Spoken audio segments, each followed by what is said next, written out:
For a while now, I've wondered how much I could make on a fresh account in 24 hours, and it's safe to say I definitely surprised myself. Let me show you. So the first 100k will be the hardest, and I'm going to do it without getting any XP, so anyone watching this video can do the exact same things. So Jagex have put restrictions on pretty much all the tutorial island items, which means you can't sell them to the GE. So I'm just going to sell them to the general store to give us a little bit of starting cash. Then we're going to go over here and we're going to trade with Thasilla. I'm going to go ahead and just examine everything in here and see what's selling for most on the GE. Priest gowns are selling for 201 each. Red capes are selling for 96 each. Blue skirts are selling for over 100. And I'm just going to hop and buy those again.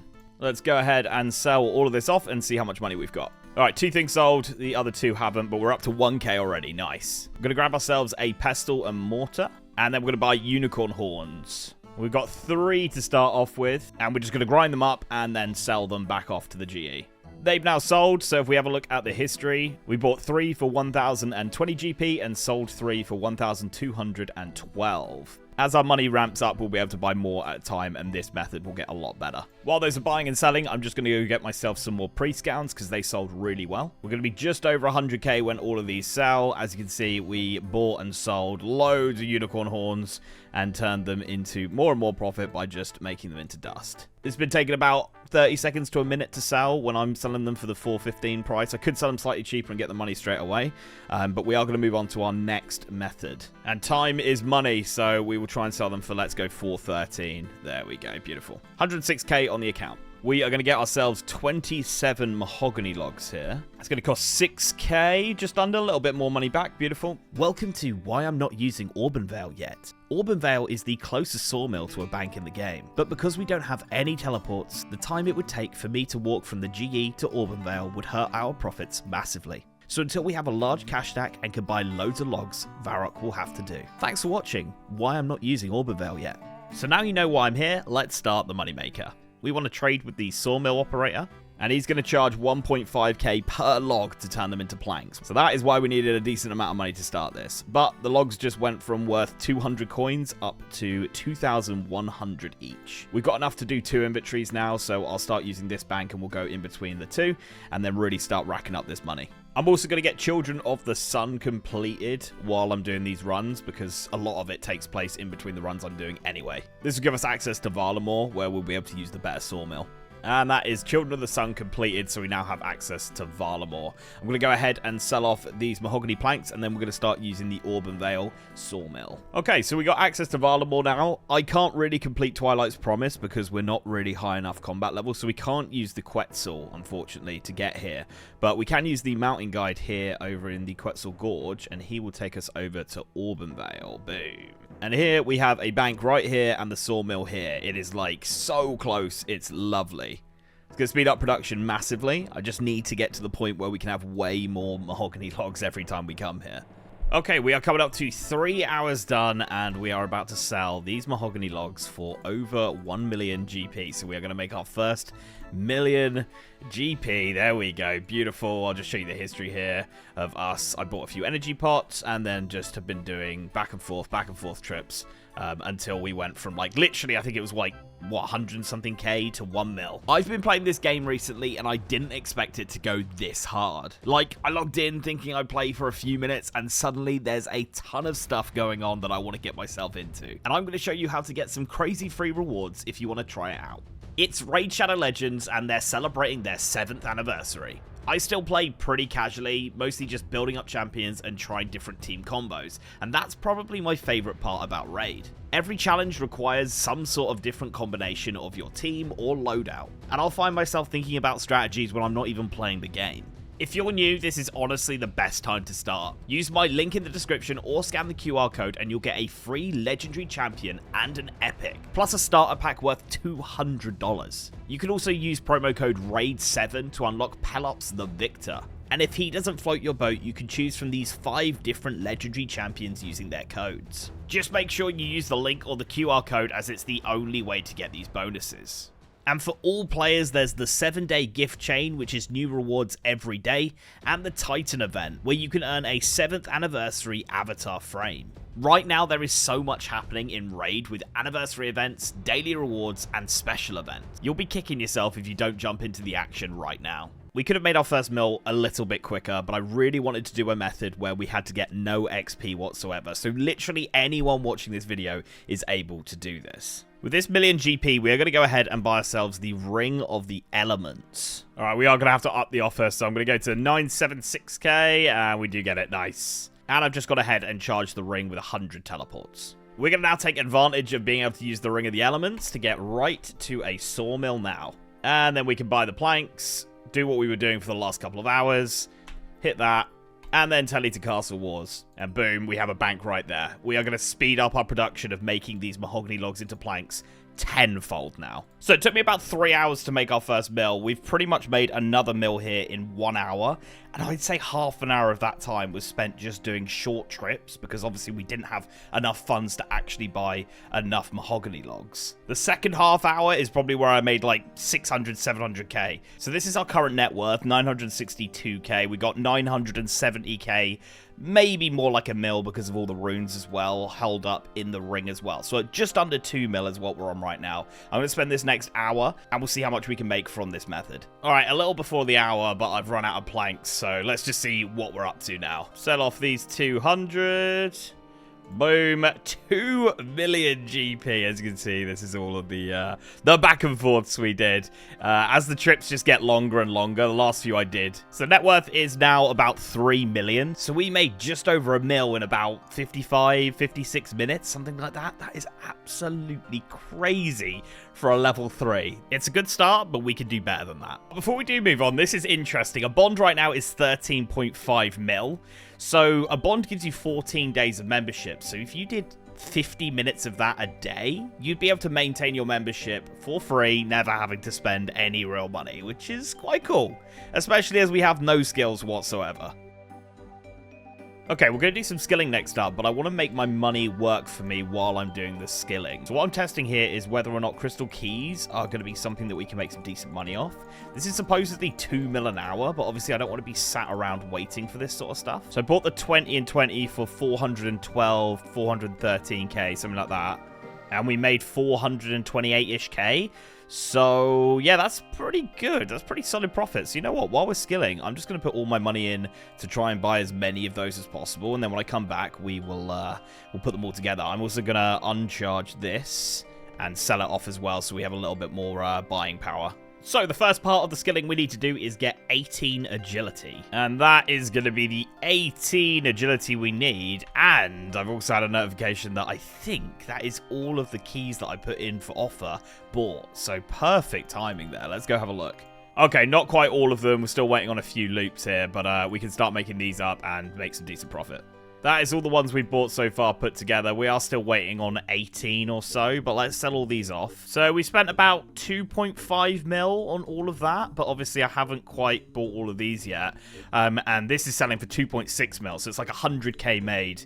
We're probably going to make well over 200k just while we were doing that agility. So I'll keep buying and selling these. These seem to be coming through again, which is nice. And what I'll do is I'll just update you guys on what the profit eventually was. That's all of them bought now, so I've chucked them up. They're worth just over 3 mil there. We spent about 2.8 mil, so we're looking at 200k profit when these sell. I'm going to do Xbox of Spot, Client of Crend, and then we're going to do Debts of Despair, which is why we needed 18 agility. Alright, Xbox of Spot and Client of Crend are now completed, and we've also sold off all those crystal keys while doing that, so I'm just going to rinse and repeat again. Then we need to get our magic level up, so I'm just going to quickly complete Imp Catcher and Witch's Potion as well. That's Imp Catcher completed, giving us 8 magic, and then when we complete Witch's Potion here, we'll get 10, which will let us use Earth Strike, and that is what the boss in Debts of Despair is weak to, so we'll be using that. We'll be using recoils as well, along with Baskets of Strawberry to get the boss down, even though we're only level, like, 6, yeah. There we go. Beautiful, level 10. Earth Strike, and we are good to go. Let's go do Debts of Despair, and we are on our way to a new moneymaker. Right, it is time to take on the Sand Snake, I think it is. Level 36 or something like that. As I said, it is weak to earth spells, so we'll be using that. And then we're going to be using recoils to get it down if the earth spells just aren't really hitting. And then I've brought baskets of strawberries so that we can just keep healing up and make sure we actually get enough recoil damage off to get the kill. I don't believe there's a safe spot in here, so we just got to get the damage off. I did forget that strawberries scale with your HP. Luckily, we can just hop back in and continue the kill. Luckily, the magic is hitting more than enough, and we should get down here. There we go. Very nice. There we go. Quest completed. And that unlocks this card that we can put in the memoirs, and that allows us to teleport to Hesidius, and that's going to be integral to our moneymaker later on. I'm going to go ahead and get 57 thieving now, but we've got some really quick methods of how we're going to get there. So we are going to be doing some thieving here in Chambers of Xeric, because it is the quickest way to get from 1 to 36 thieving. We get 40 XP per one, which is absolutely nutty at this level. So I will see you when we have the thieving level. 36 thieving is about to come in, and then we're going to move on over to Alderin to get ourselves slightly better XP rates and a little bit of GP as well. I am also still buying the crystal keys and all that, so we are still making passive money on the GE. 36, there we go. Let's get out of here and get over to Alderin. Another batch of pretty much all bought. There are a few just coming in. But yeah, I'm going to go ahead and make all of these up now. Right, another batch done. I'm going to try and sell these for a little bit more than what the asking price is right now, because I'm more than happy to let them sit for a bit. And I really should have brought one of these to Chambers of Xeric with me, because they do help with the fail chance. It would have been slightly quicker if I had bought lockpicks with me. And I couldn't kill the scavs because we're level 6, but yeah, there we go. Let's get ourselves over to Alderin now, and we got a lockpick. So, here in Alderin, we can go up here, and with 36 thieving, we can thieve from this chest here. It gives 200 XP per thief. But it does have a chance of telling us out if we fail. Now, we are as low level as we possibly can be doing this, so we're going to start off being pretty rough with how often we'll fail and how often we'll get tallied and stuff. But as the levels go up, we will be a lot more efficient, and this will be really good XP per hour. Around 50 to 60k is what we can look at the higher end. So that's my first full inventory. I have been dropping anything that isn't really worth anything.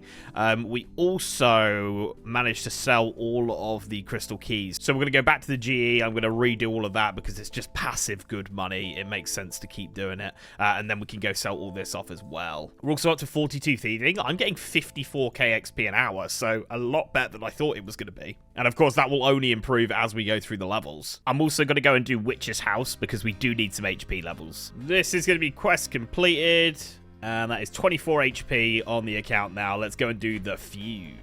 And with a little bit of safe spotting, we took on the level 75 and the level 70, and that is going to be quest completed. Which means we can now blackjack, which is going to be like 90k thieving XP an hour, which will push us onto that 57 that we need. There we go, 15,000 thieving XP, which gives us 45 thieving. So, let's go do some blackjacking. But before we do that, we've got some crystal keys that I can grab and do some more flipping. Last pickpocket we need. Boom. 57 thieving.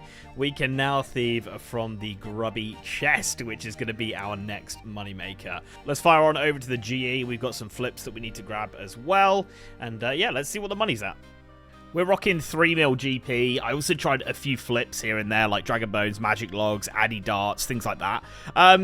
To be honest, it just doesn't feel as reliable as the Crystal Keys, so I think I'm just going to go back to those. 282-ish K in there, and then in the bank we got 73k. So we're probably looking at just over 4 mil at the moment, so obviously the money's dropped pretty significantly from just doing mahogany logs. But doing the Grubby chest should be more money per hour than doing the mahogany logs. We've also got some skills, which means the accounts progress slightly. And we've also done a few quests as well. So what I'm going to do is I'm going to buy 1.5 mil worth of Grubby keys, and we're going to see what the profit's like. Wow, instantly bought 28 of them. Very nice. While the rest buy, we can just, well, yeah, they seem to be buying pretty quickly, actually. We could probably lower that offer in the future. But what we're going to do is we are going to see how much we can make off these. So 1.5 mil, let's see how we do.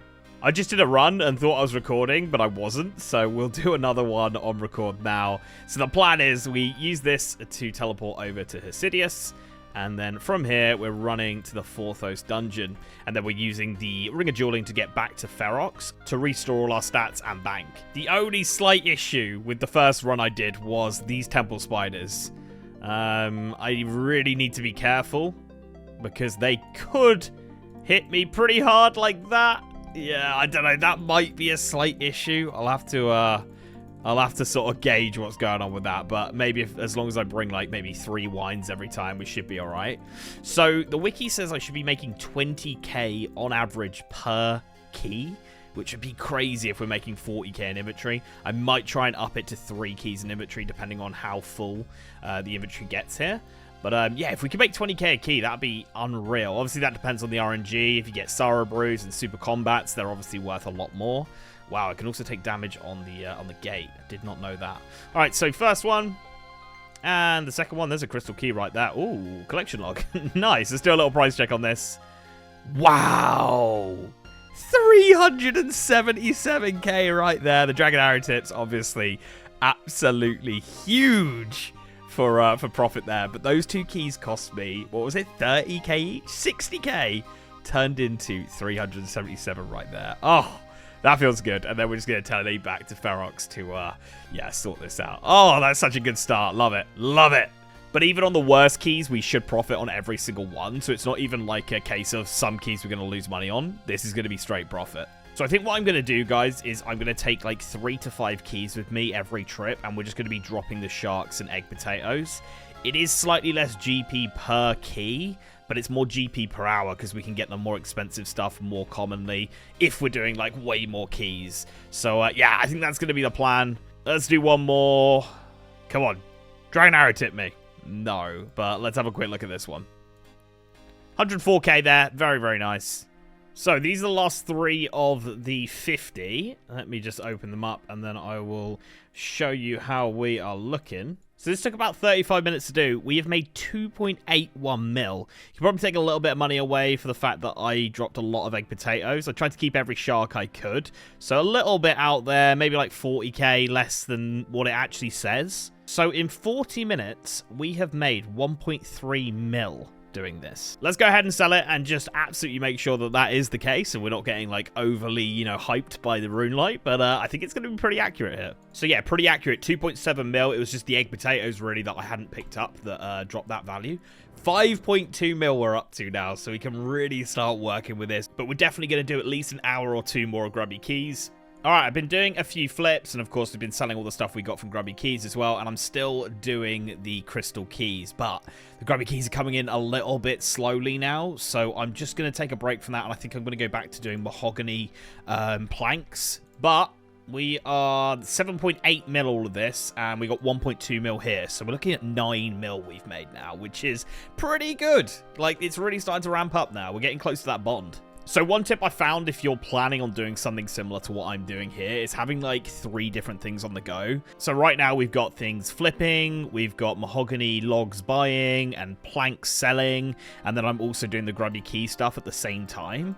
Just having like 3 things at a minimum just going on at the same time means that I don't waste any time sort of like just waiting around for something to sell or something to happen. Like I can just constantly do stuff. And I've thought to myself like, oh, I could go and do barrows or I could go and pick up like rune chain bodies and stuff like that. But realistically, like it's not going to get anywhere near close to this sort of money. Trying to beat this Grubby Key method for GP is insane, guys. Like this is silly good money. But yeah, just in that one run, my mahogany plank sold, so I can go and grab that. That's about 1 mil right there. And then the Grubby Keys are still buying as well. So yeah, just having these like methods all on lock at the same time, working so well. Big haul coming in here. Ooh, 4 mil. Beautiful. I'm going to finish off these mahogany logs, and then we'll start reinvesting all this money again. But we have really started to crack in the money now. 2.73 mil there, 4 mil here, and 4.8 mil here. Oh my god, are we over 10 mil? Mad. We might have a green cash stack soon, guys. So this is going to be the 200th key after these 3. And I just had a look. We've averaged a price of 30,952 coins per Grubby Key. And if I pull this over for you, you can see we've made 10.8 mil from these Grubby Keys. So on an average of 30,952 GP per Grubby Key, we spent just under 6.2 mil. So when we factor tax in and stuff like that, we made about 4.5 mil GP from 200 Grubby Keys, which is crazy. This is going to be chest 250, and I was just checking the last clip. It was 2 minutes past the hour, 2 minutes past 10 hours that we last filmed. So I've done 50 keys in about 25-ish minutes, 26 minutes, which means it's like 105 keys an hour, maybe. Especially I've sort of got the method down a little bit better now. These are the last 3. I have been doing 4s in most of them. But yeah, I'll show you the amount we've made after we open these ones. This just seems nutty. So that is now 14.2 mil, which is 3.4 mil more than we had 25-30 minutes. And it's cost me 1.5 mil to buy them all. So that's like 1.9 mil in half an hour. And I'm like hesitating talking about that because I feel like I've got that wrong, because that just seems like insane money. Anyway, what I'm going to do is I'm going to go ahead and sell everything, and I'm going to sell or take all my offers out of the GE, and I just want to see how much money we're up to, because we're at that 9 hour 30 mark now. We have our first green cash stack on the account, 10.978 mil. Now, I did go over my numbers for the Grubby keys, and I am right. I did make 1.9 mil in half an hour. Now, I looked into it. I was incredibly lucky with the chests, which is why it's very inflated. I got a lot of snapdragons, and I got a decent amount of dragon arrow tips as well. So, more of an RNG thing there. But I worked it out. Every key's about 30k, you know, fluctuates slightly. And the average loot is 50.5k from the Grubby chest. So, with this method that we've got, we can do 100 chests an hour. I know I can. We're dropping a few things here and there, you know, mainly egg potatoes. I try and keep as many sharks as possible. It's like 2 mil an hour. Subtract a few egg potatoes, lost a very few minimal sharks, maybe 1.9 mil an hour. I don't think I'm beating that. I just cannot see a world where I'm beating that on an account like this. It's insane that is genuinely the profit that we're getting here. We are 2 chests away from 500 total Grubby keys opened, and the money is an absolute joke. I'll tell you that right now. So here we go. Chest 499 and chest 500 right there. You know what? Let's stop there just quickly because I want to just show you how we're looking. So the average for a key is about 31k. It does fluctuate up and down from there, but I'm keeping it around 31k, which means we spent 15.5 mil on 500 Grubby keys. We've made 26.6 mil from them, which is insane. Around 11 mil made in 5 hours. I reckon I could do probably 110 chests an hour, but I have been merching here and there, so we have dropped off slightly for that like 100 per hour. But if you just like fully focused on it, easily 100 plus an hour. As you can see, these are like the big ticket items, this sort of top row here. Dragon arrow tips, snapdragons, blood rune, Raynars, and death runes. Stuff down here, not worth quite as much, and we're getting a lot of these orange sacks and blue sacks, which are just untradables. I'm keeping them just as like a collection log sort of thing, but yeah, they're completely useless, which is really annoying. I thought maybe we could like turn them into something, but yeah, it turns out they are just completely useless. They're used on the pet if you get the Sarachnis pet. Alright guys, there is 22 minutes left. My memoirs has run out of charges, so I think this is going to be the last chests we do. Was it fun doing this for this amount of time? No, it wasn't. But did it make money? Yes, it did. I will show you guys in a sec. These are the last 4 we are going to do. We're up to a pretty crazy amount of chests as well. Here we go. You will see now. That is just 1,050. So, yeah, we have been seriously going for it. Let's see if we can get some Dragon Arrow tips in the last one. No, we don't. But that is okay. No sharks on the floor. All right. Let's go to the GE. I'm going to sell everything off, and then I'll show you the total amount that we've made. So it's time for the grand reveal. How much money did we make? 1 day and 2 minutes played on the account. We made 54.9 mil. That's actually slightly under what you'd expect from this many Grubby keys. They cost me 32.5 mil, which means we made 22.4 million in profit from the Grubby keys, and then lost about 500k through tax, which means we made another 6.9 mil from the mahogany logs, the crystal keys, and a bit of flipping, but mainly the crystal keys. And this is what we're left with, 29 mil, 29,237k, so just under 30 mil made. That easily buys you 2 bonds, which is 28 days of membership. If you enjoyed the video, please drop a like and a subscribe. It helps me out a massive amount. And if you want to see some more videos like this, let me know in the comments. Thank you very much for watching, and I'll catch you in the next one.